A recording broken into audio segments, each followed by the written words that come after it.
பிரியமானவர்களே, எப்படி இருக்கீங்க? நல்லா இருக்கீங்களா? ஒரு புது மாசத்துக்குள்ள இருக்கிறோம்ல, சந்தோஷமா தானே இருக்கணும். ஆண்டவர் வாக்கெல்லாம் கொடுத்திருக்கிறாரு. வாக்குத்தத்தத்தின்படி நடத்துவார். வாக்குத்தத்தத்தை சொல்லி நீங்க கருத்தா ஜெபிக்கணும். அது சரி.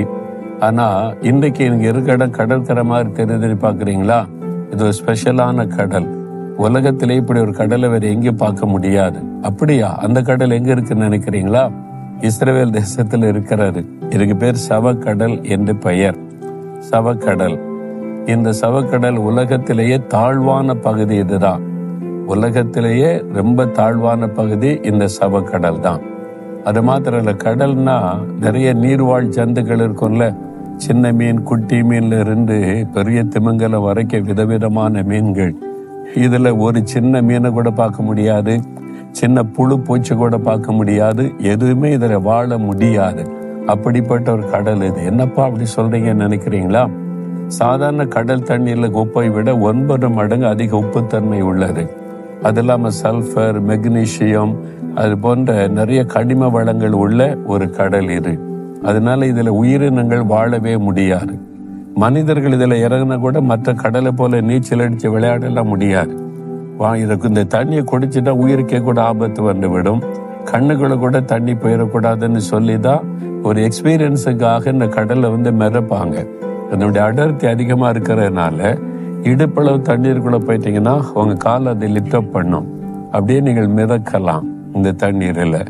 அதுதான் இந்த கடலுடைய விசேஷம் என்பது. சரி, இந்த நாள்ல ஆண்டவர் எனக்கு என்ன செய்தி வைத்திருக்கிறார் அப்படின்னு நினைக்கிறீங்களா? நெகேமியா 8ஆம் அதிகாரம் 10ஆம் வசனத்தில், கர்த்தருக்குள் மகிழ்ச்சியா இருப்பதே உங்கள் பலன். மகிழ்ச்சியா இருக்கீங்களா? சந்தோஷமா இருக்கீங்களா? சந்தோஷமா இருக்கணும்னா கர்த்தருக்குள்ள நீங்க இருந்தாதான் நிரந்தரமான சந்தோஷம். மற்ற சந்தோஷம் எல்லாம் நம்ம ஒரு நினைச்ச காரியம் நடக்கும்போது ஒரு மகிழ்ச்சி வரும். ஜெயம் வரும்போது, லாபம் வரும்போது, ஒரு நன்மை நடக்கும்போது அது நிரந்தரமா இருக்காது. மறுபடியும் அது சீக்கிரம் மாறிடும். ஆனா கர்த்தருக்குள்ள நீங்க இருந்தீங்கன்னா அந்த மகிழ்ச்சி எப்பவுமே இருக்கும். சந்தோஷம் இருந்துகிட்டே இருக்குமா? அதுதான் பலன்.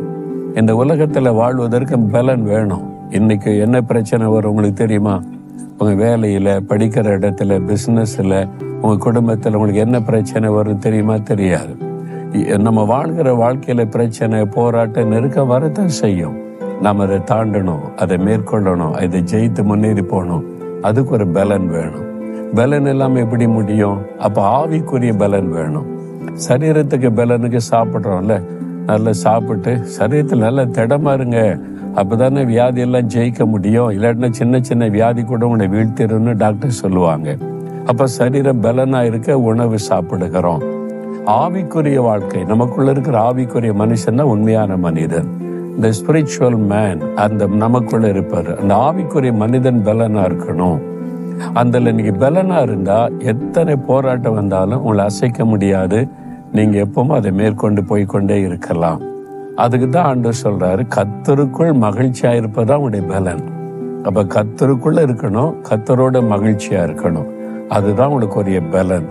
அதனால தான் சொல்றேன், நீங்க ஆண்டவரோட நடக்கணும். Walk with God, walk with Jesus சொல்ல என்ன காரணம்?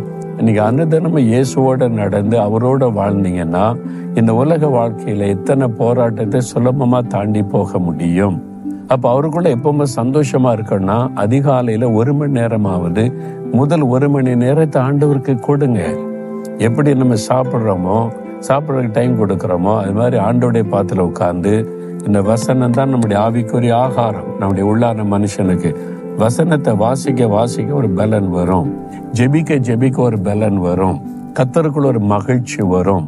அப்ப கர்த்தருக்குள் மகிழ்ச்சியா இருப்பது அதுதான் உங்களுடைய பலன். சந்தோஷமா இருக்கீங்களா? நீங்க சொல்லுங்க. ரட்சிக்கப்பட்டிருக்கிறேன்றோம், அபிஷேகம் பெற்றிருக்கிறோன்றோம், ஆனா சந்தோஷமே இல்லை, துக்கமாவே ஒரே பிரச்சனையா இருக்கு, போராட்டமா இருக்குன்னு சோர்வாவே பேசுகிறோமே. ஏன்? ஆண்டவருக்குள்ள இருக்கிற சந்தோஷம் உங்களுக்குள்ள இல்ல. அப்ப கர்த்தருக்குள்ள நம்ம சந்தோஷமா இருக்கணும்ல. என்னங்க சந்தோஷம் அது அப்படின்னு கேட்டாக்கி, அப்போ ஒரு தகப்பன் பிள்ளைகிட்ட கேட்கிறார், உனக்கு மகளே என்ன வேணும்? நீ சந்தோஷப்படுறதுக்கு அப்பா என்ன வேணாலும் வாங்கி தரோம் அப்படின்னா, ஆனா எனக்கு அது வேணும் இது வேணும்னு கேட்டா ஓகே வாங்கி கொடுக்குறேன். ஒரு குழந்தை சொல்லுது, நீங்க எப்பவுமே என் கூட இருக்கணும் டாடி, நான் எப்பவும் உங்க கூட இருக்கணும். நீங்க கூடவே இருந்தீங்கன்னா எனக்கு சந்தோஷம் தான். தகப்பனுக்கு இப்படி இருக்கும். அதான் உண்மையான எங்க அப்பா என் கூட இருக்காங்க. நான் எங்க அப்பா கூடவே இருக்கிறேன். கையை பிடிச்சு நடத்திட்டு போறாங்க. அவங்க கூட இருந்தா எனக்கு எல்லாமே கிடைக்குமே. அவங்க தானே எனக்கு எல்லாமே. அந்த ஏசப்பா என் கூட இருக்காங்களே, எனக்குள்ள இருக்கிறாங்களே, இப்ப என்னோட இருக்கிறாங்க, என்கிட்ட பேசுறாங்களே. என்னை நான் வேலைக்கு போனா கூட வர்றாங்க, படிக்க போனா கூட வர்றாங்க, வெளியே போனா கூட வர்றாங்க.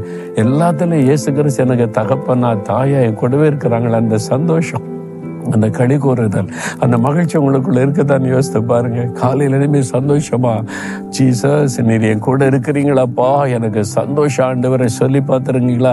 நான் சொல்லுவேன், ஆண்டவரே நான் ரொம்ப சந்தோஷமா இருக்கிறேன், நீங்க என் கூட இருக்கிறீங்க, உங்க பிரசன்னத்தை எனக்கு தந்திருக்கீங்க, அதுதான் சந்தோஷம். அப்படி சொல்லி பாருங்களேன், உங்களுக்குள்ள ஒரு பெரிய சந்தோஷம், ஒரு புது பலன் வரும்.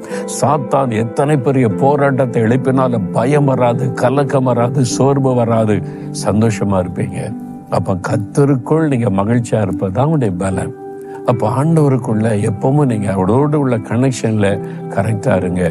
ஆண்டவருக்கு உனக்கு நடுவா யார் வரவே இடம் கொடுக்காதங்க, எந்த பாவத்துக்கு இடம் கொடுக்காதங்க. இயேசுவோடு இருக்க அர்ப்பணித்துக் கொள்ளுங்க, சந்தோஷமா இருங்க. அதுதான் உங்களுடைய பலன். அப்படியே ஜெபிக்கலாம். ஆண்டவரே நீங்க எப்பவுமே என் கூட இருக்கணும், நான் உங்க கூட இருக்கணும். உங்க சந்தோஷம் எப்பவுமே என் உள்ளத்துல பொங்கி பொங்கி வழியணும். நான் எப்பவுமே உமக்குள்ள மகிழ்ச்சியா இருக்கணும் ஆண்டவரே. அதுதானே எனக்கு பலன். அந்த சந்தோஷம் எப்பொழுது எனக்குள்ள நிலைத்திருக்கணும். இயேசுவின் நாமத்தில் ஆமேன், ஆமேன்.